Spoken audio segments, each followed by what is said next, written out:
ဘေးဘတွေကတကယ်တော့ကြတာနော်သူတို့ကတစ်ပင်ကြီးတွေကိုတော့မကြောက်မရွံ့နဲ့တိုက်ခတ်နိုင်ကြတယ်သူတို့ရဲ့လက်နက်ဖက်နဲ့ဆိုရင်လည်းအဲ့ဒီတလုံးတွေကိုအလွယ်လေးမနိုင်ကြတယ်ဒါပေမဲ့တကယ်တမ်းကျတော့တစ်ပင်ကြီးတွေဆိုတာအပိုင်းစားလေးတွေပဲလေဒီထက်ပိုခက်တဲ့အလုပ်တစ်ခုရှိသေးတယ်အဲ့ဒါကတော့တစ်ပင်ကိုမလဲချပဲနဲ့အပိုင်းစားတူညီတဲ့တစ်လုံးလေးတွေဖြစ်အောင်ဖြတ်တော့ရတာပါပြီးရင်တော့ဘေးဘလေးတွေကတန်းစီပြီးတော့သူတို့ရဲ့အမီးတွေနဲ့တစ်လုံးတွေကိုတတ်မှတ်ထားတဲ့နေရာစီပြစ်တင်ကြတာပေါ့ဘေးဘဖေဖေကအလုပ်ရှုပ်နေတဲ့ဘေးပလေးတွေကိုကြည့်ပြီးတော့အလွန်ပဲဝမ်းသာပီတိဖြစ်နေတယ်ဒါပေမဲ့ဒီအချိန်မှာပဲလူတိုင်းရဲ့နောက်ွယ်မှာအေးဆေးအိပ်ပျော်နေတဲ့ပြီးတဲ့ဘေးပလေးတစ်ကောင်ကိုသူတွေ့သွားတယ်ဒေါသထွက်သွားတဲ့ဘေးပဖေဖေကသူ့ကိုချက်ချင်းနိုးပြီးတစ်ပင်လွှဲရတဲ့အလုပ်ကိုအပ်လိုက်တယ်ဒါပေမဲ့ဘေးပဖေဖေသူ့အလုပ်သူလုပ်နေတော့မှပဲဒီကောင်လေးကအလုပ်ကိုထပ်ပြီးပြက်ကွက်နေတာကိုတွေ့သွားပြန်တယ်သူကလွှတ်ပေါ်မှာလှည့်ပြီးအိပ်ပျော်နေတာလေဘေးပဖေဖေဒေါသထွက်ပြီးသူ့ကိုတစ်ပင်စီပေါ်ဆွဲတင်သွားကသူ့အမီးနဲ့ရိုက်ပြ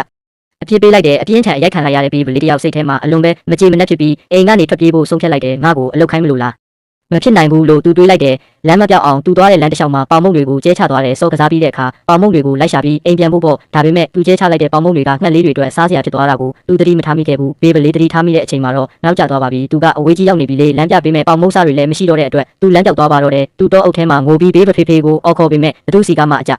ကောင်းပြန်မလာခဲ့ပါဘူးပိုဆိုးတာကဗိုက်စာနေတဲ့ဝန်ပုတ်တွေတကောင်ကသူ့ကိုတွေ့သွားတာပါပဲဘေးပလေးကိုဖမ်းဖို့အတွက်ဝန်ပုတ်တွေကတော့အုပ်ဆောင်ရုံတစ်ခုလိုဟန်ဆောင်လိုက်တယ်လူတစ်ယောက်ရှိတာကိုမြင်တော့ဘေးပလေးကချက်ချင်းပဲအကူအညီတောင်းပြီးသူ့ပေါင်မုတ်လမ်းကြောင်းတွေကိုငှက်တွေစားသွားလို့အိမ်ပြန်ပို့ပေးဖို့တောင်းဆိုလိုက်တယ်ဝန်ပုတ်တွေကခဏလောက်စဉ်းစားပြီးငါတော့အုပ်ရဲ့တစ်ဖက်ချမ်းမှာပေါင်မုတ်စားတွေကိုတွေ့လိုက်တယ်အဲ့ဒီဘက်ကပဲမင်းအိမ်ပြန်နဲ့လမ်းဖြစ်လိမ့်မယ်လို့ပြောလိုက်တယ်အဲ့ဒီစကားကိုကြားတော့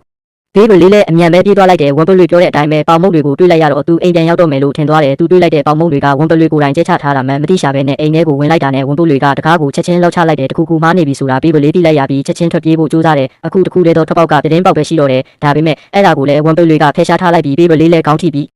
မင်းမျောသွားတယ်ဝန်ပုတ်တွေကဆက်ကိုဖွင့်လိုက်ပြီးဘေးပလေးကိုတင်လိုက်မယ်ဆိုရင်ပဲအမွှေးအင်ကြီးတစ်ထည်ထွက်လာတော့မှာပါဘေးပလေးတေးတော့မဲ့အချိန်မှာပဲအပြင်မှာကင်းလက်နေတဲ့ပြန်တန်းနိုင်တဲ့ကြွက်လေးတစ်ကောင်ကတွေ့သွားတယ်စူပါကြွက်လေးကအပြေးရောက်လာပြီးဝန်ပုတ်တွေကိုအပြင်းထန်ရိုက်နှက်လိုက်တယ်လက်သီးနဲ့တစ်ချက်လောက်ထိုးလိုက်တာနဲ့ဝန်ပုတ်တွေလွင်သွားပြီးကြောက်လန့်တကြားထွက်ပြေးသွားတော့တယ်ဘေးပလေးလည်းကဲတင်ချင်းခံလိုက်ရတယ်သူလုတ်ခဲ့တဲ့အမားတွေကိုနောက်ဆုံးတော့သူသဘောပေါက်သွားတယ်အိမ်ပြန်ရောက်တာနဲ့သူလုတ်တဲ့ပထမဆုံးအလုပ်ကတော့အလုပ်စူးစမ်းဖို့ပါပဲသူနောက်တစ်ခါဘယ်တော့မှပြင်းရတဲ့သူမလုပ်တော့ပါဘူး